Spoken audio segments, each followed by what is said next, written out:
เขาไม่มาหรอก阿弥陀教好教嘛，阿弥陀书可书嘛，放那个中经系的、中文书的、中文语的、中文的、中文讲的、中起波话那个啥，我放那个什么，教你这些好自由，我在广告法啦，你比较还搞那么多，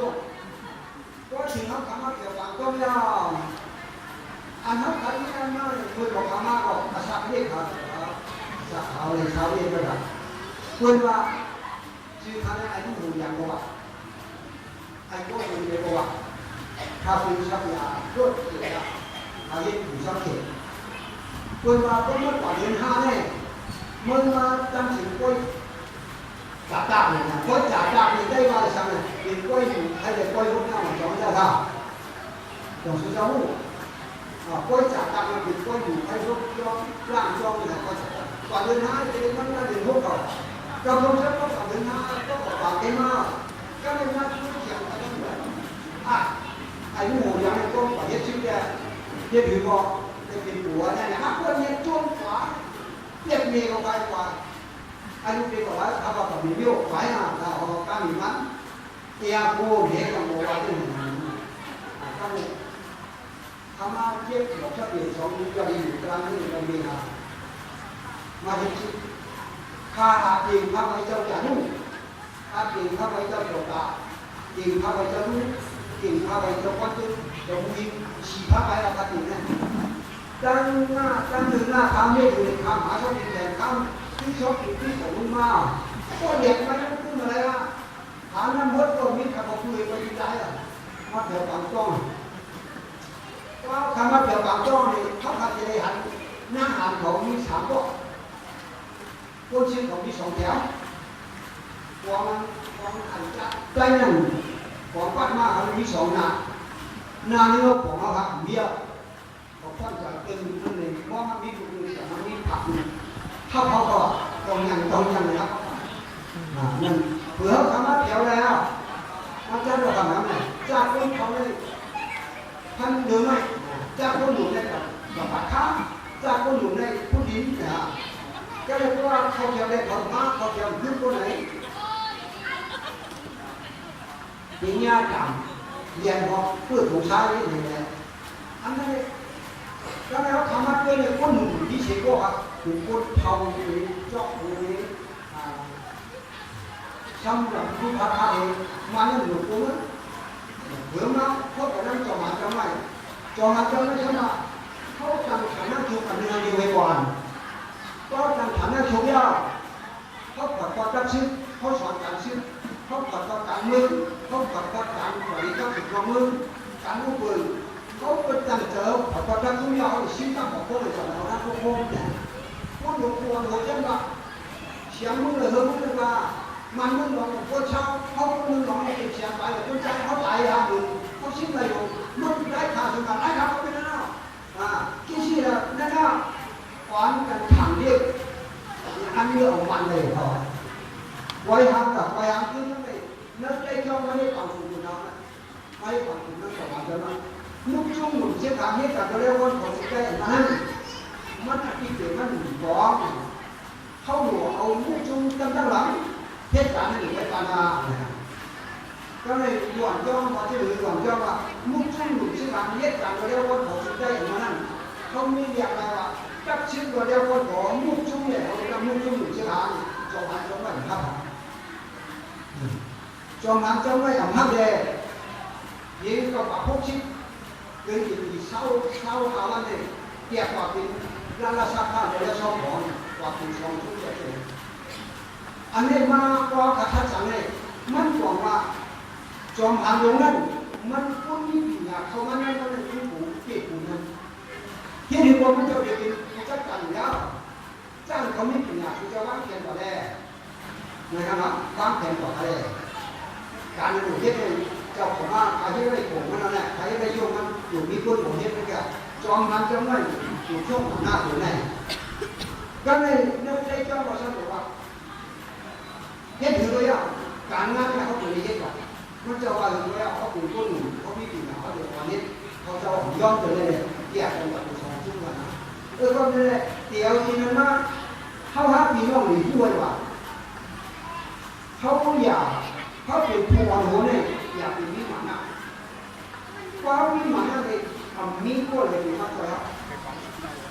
bộ học cũng nhằm nằm rồi mục chung chủ cho chung là bây giờ là về kỹ gần là về bắt cái gần soạn gần bằng sao đi gần có ngày có cái tôi một chỗ này có những nhà có đấy là về của họ về là về của quân viên của họ hai người trên thì năm nắp về ta sẽ là anh tiếng mai anh mai cho ai này cho cái hai đi cùng nào mới nói châu cho chiếc từ của conมันจะคัดไหลที่ทางคนไทยเราไม่มีหนาวเลยมันจะคัดไหลใส่พ่อเขาคนไม่มีหนาวเขามีความรู้เอารู้รักหมายเอารู้หัวครับพอที่สั่งอันนี้ยิงเราปากหาชิ้นเดียวเนี่ยมันเป็นยังไงเมื่อยิงเราปากหาชิ้นเดียวเนี่ยถึงเราหมุนวนละมุกชุ่มมันมาตั้งกันยังไงก้อนเอาเข้าไปอ่ะมันมาถึงกันว่าเกี่ยวกันละจ้าเกี่ยวกันยาผ้ายาปัญญาทางการผู้เขียวผู้เหลืองผู้เหลืองนะอะไรเป็นผู้มาในผู้เจ้าผ้าอะไรผู้ใจเจ้าหน้าเนี่ยมันเจ็บเป็นชื่อนะต้องมาเจ็บมันจะเลยไปแล้วทำเหมือนกันเขาคิดผมเรียกกับคนที่กำลังมันแหละเมื่อนั้นเนี่ยเขาปัดสองน้องชอบเขาปัดสองกี่ชิ้นโดนอะไรทำงานมันถึงจะได้ออกมีเจริญเขาบอกว่ามุสลิมยาดาราจ้าเนี่ยมันเปลี่ยนมุสลิมจะให้เรานะเพราะฉันบอกว่ามันเปลี่ยนมุสลิมมายาจะทำงานทำมันเป็นมุกจุ่มสภาพยาบางยาพักทำมันเป็นมุกจุ่มเรื่องเกี่ยวกับงานของจุ่มอันนี้เหตุเขาเป็นความคิดกันก็นั่นแหละเราถือว่ามันได้ขาดว่าน้องมันเป็นชาย้อนเลยมีหมาหน้าเองย้อนเลยมีหมาหน้าเพราะว่ามีหมาหน้าบอกว่าจะไหนเขาทำมันด้วยกันเลยเจ้ายังเชื่อจะบางภาคเอานั้นพูดอันหัวเราจะเรียกอันความคล่องกันในวิทยามีสามเดียวถือจะต้องอันเราต้องคล่องหนึ่งมาหน้าสองอาณาสามสี่หัวสามนิ้วเลยเราต้องคล่องก็จะมันห้องเราจะชี้บอกอะไรจะบางภาคก็ว่าห้องบอกที่ทำคือสองเจ้าที่ทำพบกันละอันนี้กินจ้างเขาผัดกินจ้างอย่างเงี้ยเขาผัดพูดเจ้าของสองเจ้าเขาจ้างเหรอสองเจ้าจ้างเขาจะไม่พูดอะไรเลยนะโอ้เนี่ยลูกกินอะไรก่อนนะผมเรียกกันว่าเจ้าก็อ่ำย่อมอย่างนี้เขาทำห้องเราพักเราหลักกันแล้วก็อันชุ่มเกี่ยวกับเห็ดนี่เนาะอันห้องเกี่ยวกับสิ่งที่น่าพอเขาเลยแล้วกันได้เลยคุยกับที่คุยกันเนี่ยแค่อยู่ดีมีจริงมีอยู่ในทุกข้าเสียทุกจานหมดเมนูของเราเป็นมันเสียมากก็เป็นมันหัวก็เป็นมันคนยุ่งหน้าก็เป็นมันอันนี้มีเนี่ยเอายุ่งอยากทุกข้านำเสียทุกจานคนเนี่ยอันนั้นมาเป็นรุ่นแค่ยุ่งเดียวเอาความเฉลี่ยล้วนที่แล้วนั้นหนึ่งพวกคนยุคสองตัวที่แล้วนั้นห้องของพระสามตัวที่แล้วนั้นใจของเด็กสี่ตัวที่แล้วนั้นรักของทองห้านี่ขอตั้งเดียว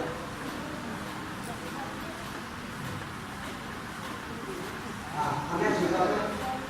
ก็เลยคุณใจเนี่ยหนึ่งเอาเงินหาเงินสองเอาปีหาเงินสามเอายังหาเงินสี่เอาอ่านหาเงินห้าเอายังหาเงินในถึงได้คุณใจหาเงินถ้าฉันมีผู้เยอะๆอันนี้แค่ติดกอดพูดแค่ไปป่าคุณไม่รู้ทำยังไงก็เดี๋ยวเมื่อเขียนก็เขียนจะมีกินข้าวเพียงไม่ได้เอากินข้าวเลยวันนั้นก็ดีหลังมีมันถามไม่เพียงอ่ะมีในว่าฉันก็อย่างนี้มียิ่งถูกเขาในที่สุดก็เป็นผู้ว่าชุมชนผู้ปฏิบัติกลุ่มเขาไม่สุดยอดเลยเพราะมันเห็นคนนั้นต่างเนี่ยมันจะเนี่ยมันเอาแต่ขอที่โกนนั่นเองมันเอาโกนที่เพื่อนอย่าเป็นมีที่สุดเขาห้ามพูดเอาห้ามถือเลยถ้าฉันบอกว่าเกลียดใครมันเกลียดกลุ่มโกนห้าม trăm kim một là 200 kim chiều 200 hầu 200 đèn má sợi cùng 200 bọ đèn má mê ta cái điều của chúng ta cũng chịu thầu của nhau à કોઈ પૂછાય તો બી કરવી વા અને કોલા બે મે કોને કવા ને કાકા કાનુ મુડ્યો કો બેચે ને લીહા ને આમ થો દી કામ લોક ને કાનુ કો તું કરે ને ઈવન આ તો તું કરે ને ઈવન બે કાનુ આપી આયુ ન્યા કા તો દી બે ને ને તો ને બે કો તો કો બે કો તો ને મન કો ઈવન કાનુ હે બે કો કામ ને có những cái gì đó thì là thì cả theo thì còn cả nước thì nó cái gì tăng trang thì tăng hai này giả thì gì chẳng hạn hai hết con mẹ còn hết con gì hai trang trước còn mới này kia câu đi ra cái gì thì mới câu đi vào ban nước mà có con này mình chỉ là con mèo rồi có còn là con gì nó con nghĩ thôi mau cho cái này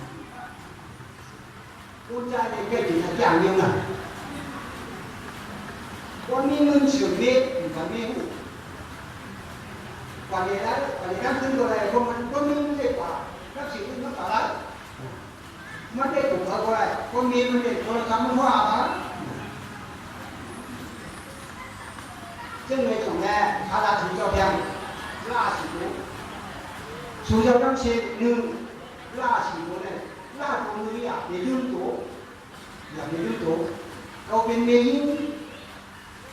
có bên cháu có bên mê hơn có bên cô hơn có bên côn thầu có bên màu có bên môn hoàn và về lương tố có lương tố phải tín trong kiếp đó là phải tín này có là mình biết được đi ở lại phải mưu của mình phải mưu của mình phải ăn sao thuốc phòng tài nếu con trai chỉ phải thì nó sẽ bị nhà bị làm gì anh đây bảo có lương tổ này dùng cái là cái cả năm mươi sản phẩm có lương tổ là những là tổ lương này là lương tổ có những tàu đường sắm không cả thì coi bên này tổ cho có cái đúng là tổ cho có hơi bị kinh ban rồi đúng là tổ hơi bị kinh ban hơi kẹt khéo mà bao nhiêu ta tổ hỏi rằng gì con mi học sản phẩm là cảm nhận nhận cái video là vậyนะการเรียนอย่างในวิทยาทำเจ้าชีวิตธรรมะเราเป็นบอกง่ายๆถูกไหมครับการมันนั่นเป็นการเก่าการใหม่การไว้การเทิงการย้ำการอุ่นการชอบความวิจารณ์ได้เป็นการได้เป็นการงานเขามีงานอย่างนี้การเขาสนุนวิทยาก็ไม่การเรื่องนี้ก็จะทำอย่างนี้nhà đêm mưa ở trong video câu này là video ở trong đàn khấu à thì nhà các nhà này ở vườn cành nó để chọn chân thật bằng rồi khao ba mình chọn chân nào hồi thế này chọn chân hồi thế này thì nhà các nhà này chọn chân nhiều anh đâu có cái gì khao ba mình chân nhiều anh nó chọn chân đó chọn cái chân nào hồi thế này vì nhà anh chú chơi xoắn má vì nhà anh chú chơi xoắn má nó có là cái hiếp rất là hiếp được cả nhé không hiếp cắn muôn rồi có nhà hiếp tham gì à hiếp người hiếp vấn đề này thì biết là hiếp thì không hiếp thì sửa hiếp thì các cái mà hiếp thì muốn biết cả hiếp con nó như nhà hiếp đâu nó có sao bị cảnมันก็มีการเราทำมีวิทยาอันตรงนี้เลยจับที่กำหนดก็ห้าของกำหนดก็ได้ให้มันจับที่ก่อนเลยมันแต่ที่มันก็ไม่เขาอยู่ชอบมาหน้าเลยอยากมียุ่งตัวอันนี้โวยก็ได้มีโวยเราคนได้โวยเรามีปีอย่างแล้วมันข้ามไปเลยมันปีอย่างnhà các thầy là con mình khăn vì con có ai cũng lại มีลูกเช่าก็เปลี่ยนกับผมข้างลูกข้างขวาข้างไปข้างหลังข้างไว้เด็กข้างเฮ็ดเขาเฮ็ดครับโอ้มันมาที่โลกก่อนมันข้างก่อนโอ้มันจบมันนี่ด้วยอะไรมันย่ำก่อน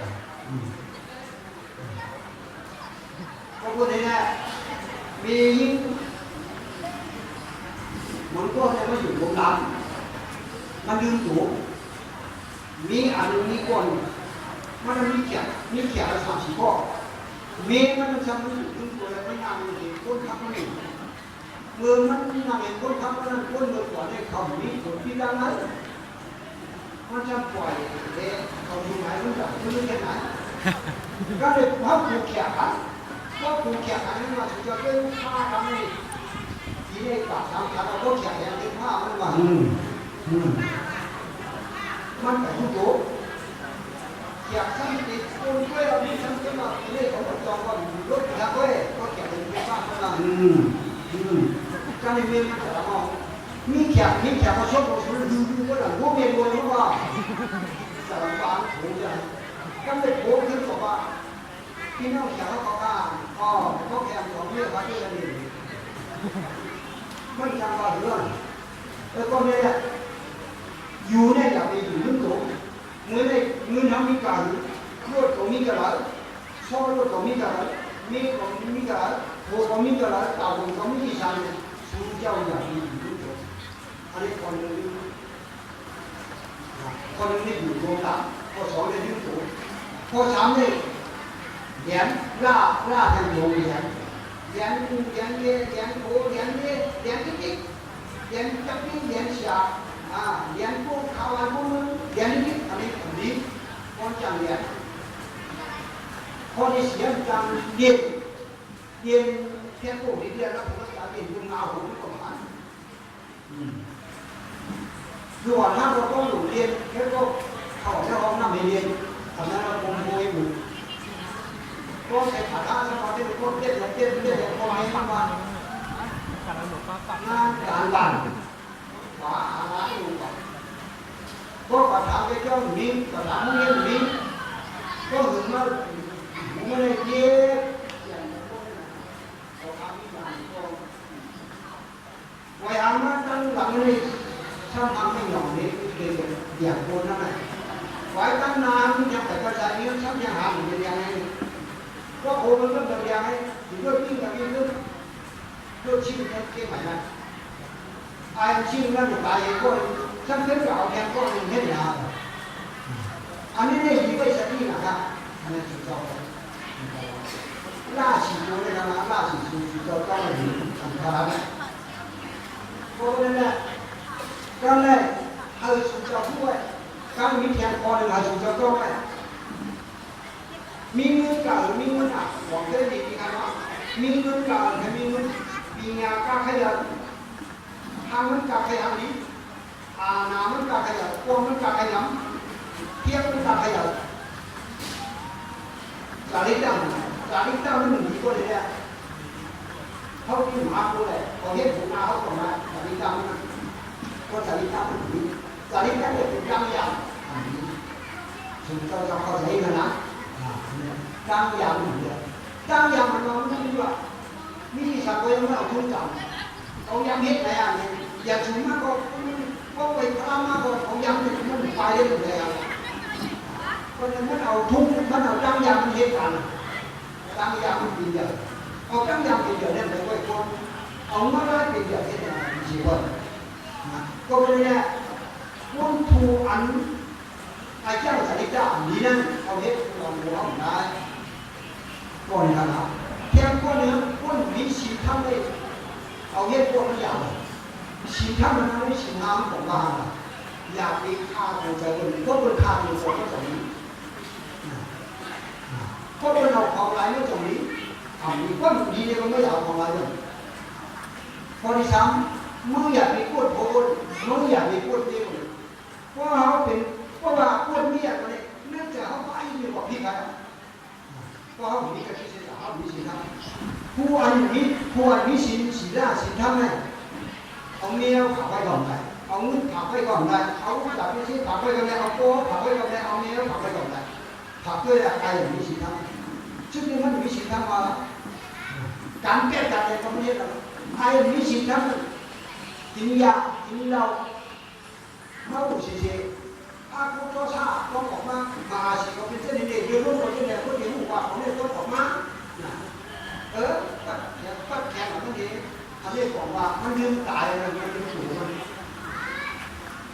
มันก็ไม่ถูกแน่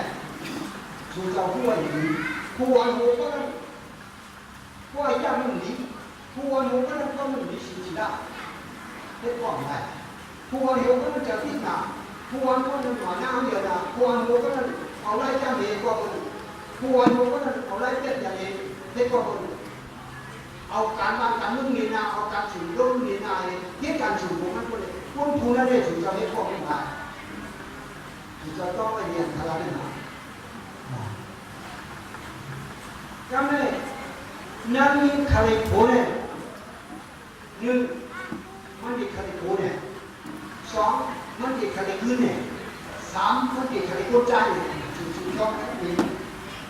ก็มันใครนี่เนี่ยบางคนเนี่ยก็มันใครกดใจเนี่ยก็บางคนเนี่ยก็มันใครโผล่เนี่ยมันไม่รู้เลยเขากดใจนั่นก็เอามีเลยเนี่ยเอามีก็มาเอามีก็เอามาไปเลยก็มาเอามีเนี่ยก็ถูกจับสันนิเชื่อเธอตัวมีให้ดีที่เรียนมีมีฮักที่เรียนมีฮักหลายเนี่ยฮักจังเลยอันน่าเลยมาเจออันน่ามาแก่อันน่ามาเจอนะอันนี้เนี่ยชูเจ้าอันอยู่จังเนี่ยเอาไว้สติกันดีครับบอกผู้ว่านะ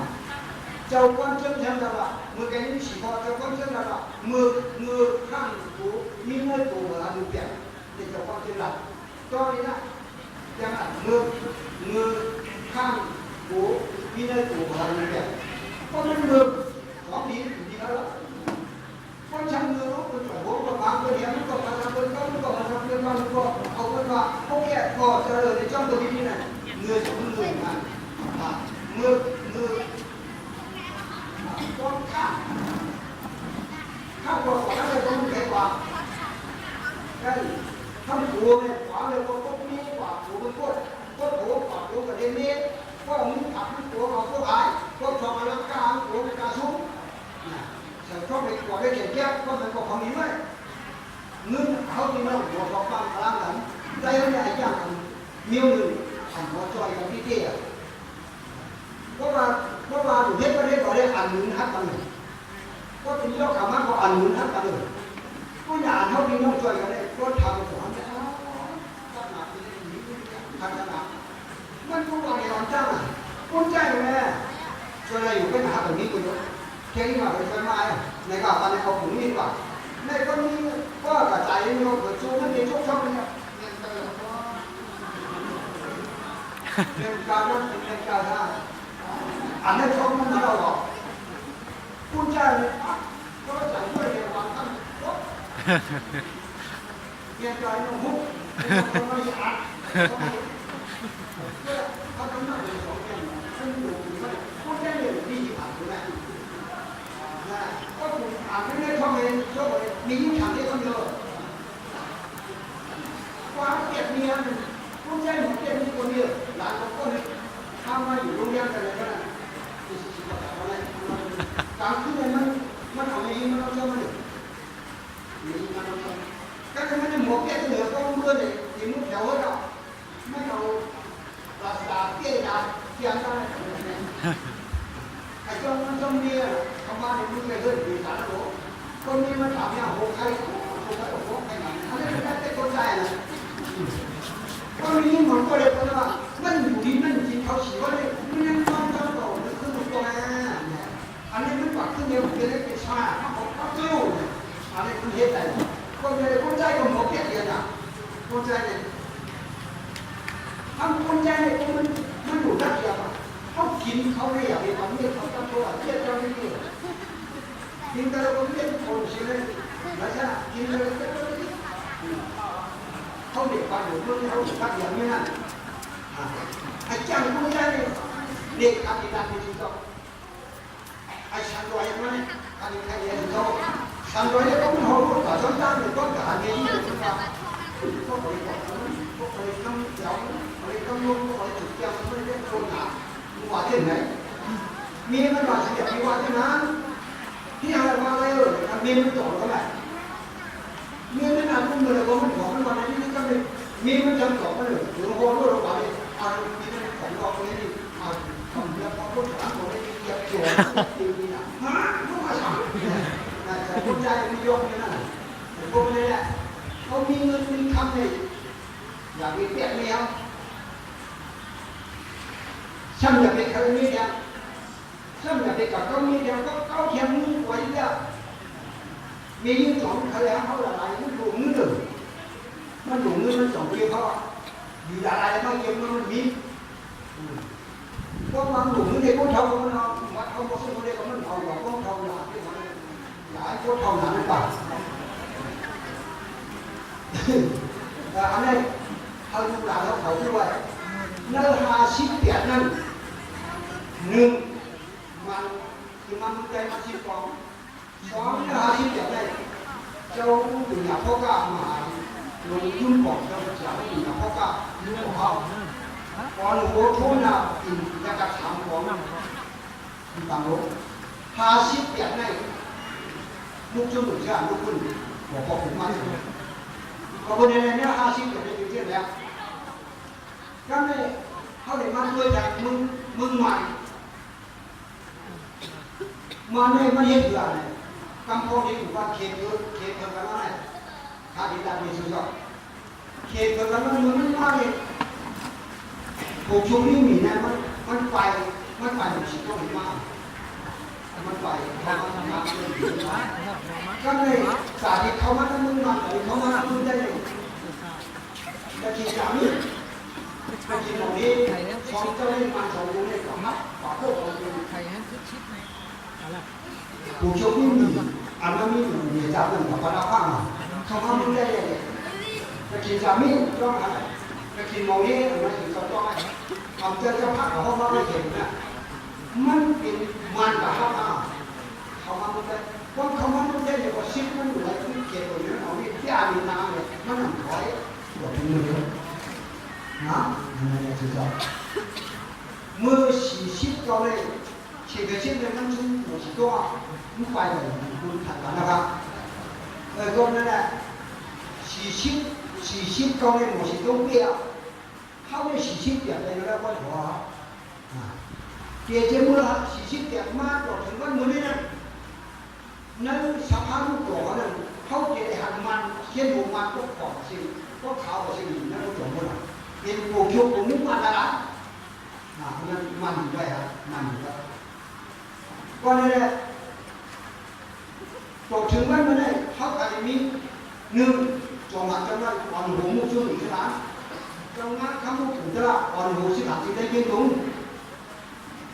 เจ้าปู่ยิงแชมป์อ่อนหัวรักชิดข้อมูลคนนึงเจ้ามุ้ยแชมป์อ่อนหัวรักข้อมูลภาวะข้อมูลเขาทำหลังไม้บุษามันมาเห็นสิ่งอย่างอยู่ที่กาบหัวเย่มันขึ้นมาเห็นสิ่งตัวยีเราแบบพบสิ่งถามนะมาแล้วก็คนนี้แหละอันคนฉาบเยาวมาปีนั้นมุกจุ้มเขาขายเขาคงกันเลยก็ตาดีกว่าพ่อมีผู้ชาตาดีกว่าเขาที่ส่วนผู้ชาตาดีกว่าพ่อชอบผู้ชาเนี่ยพอผู้กันนี่ได้เป็นอย่างผู้วันว่าสิ่งดึงเขาไปแต่พวกผู้ชาจังยอมบูชาอันพลังเนี่ยยอมบูชาก็ในอันนั้นเป็นก็สิบหันจึงได้ไวกว่าหนุ่มสิบหันก็ไวกว่าโบทีวีก็ไวกว่าปูมองอันชิ้นจังย่างก็ไวกว่ามันไวกว่าเฮ็ดฉันอันนี้แหละผู้ย่างก็ทำอยู่เราเมื่อเดียวอันอยู่เมื่อเดียวเป็นพระเป็นเจ้าของพระยิบมาไหนเจ้าอยากชื่อซ้ำยิ้มเลยยังยิ้มเลยเชียนดังพกคอเลยสองจุดนี้เดี๋ยววันนี้ทำอะไรมีกันก็อยู่กลางอย่างนี้ไปเพราะว่าพวกผู้ว่าน่าเป็นคนนี้พวกผู้ว่าเราหลานนะผมว่า มาของมายิ้มบอกมาเลยบอกว่าอีเจี๊ยบจะได้จะวันไหนรู้ป่ะคนหนึ่งเนี่ยเยื่อเลยสายวันเขาได้สายวันเขากินบอกกูเลยมาเยี่ยวกับหมูชุ่มเลยอันก็เลยมาพวกคนไหนนะบอกกูว่าตัวหนึ่งเนี่ยอันว่าปานจานใครมันคนพระความรู้ความหมายเลยบอกกูว่าที่มาเลยเห็นบอกเลยกันจังหน้ากูปีเนี่ยอยู่นี่กูอยู่เป็นกูปีเพื่อการรู้ได้เขาก็อยู่นี่ความรู้ไว้เมื่อเดียวก็กำเนิดได้สิ่งเจ้าเกี่ยงไหมทำสิ่งเจ้าไปทำดีกว่าถึงจะเกี่ยงไม่ต้องเลยอย่าไปข้ามถามเมื่อเดียวมาพวกเราทำพวกเราปฏิมาก่อนที่จะไปพวกเราพาทีหลังเลยอย่าไปทำเลยหนึ่งแต่ที่เขาไม่มีเป็นเหตุผลขนาดเขาก็เยอะจริงๆไม่รู้มีการเขาขับรถเยอะๆมาเขาขับรถเขาขับรถเขาเล่นผู้ขี่เขาเขาแหละอาชาเขาเยอะพวกนั้นเขาเห็นชื่อเลยพวกชิอยู่เขาแล้วอาชาเขาอยากชื่อเลยเขาเล่นผู้ขี่เขาเที่ยงเลยนั่งคุยพวกคุยเป็นเที่ยงเป็นตัวย้อนเขาเลยเหรออันนี้เนี่ยพอสองชั้นแล้วมีชื่อนั่นพอผู้ยามเขาก็ที่มาถึงฐานะอย่างนู้นมันก็มีชื่อเลยนะพวกนี้พวกสองพวกครับเขาจะรับพวกนี้จะได้ทำสามพวกนี่พวกเราจะได้พวก 100 ปลายอ่ะ100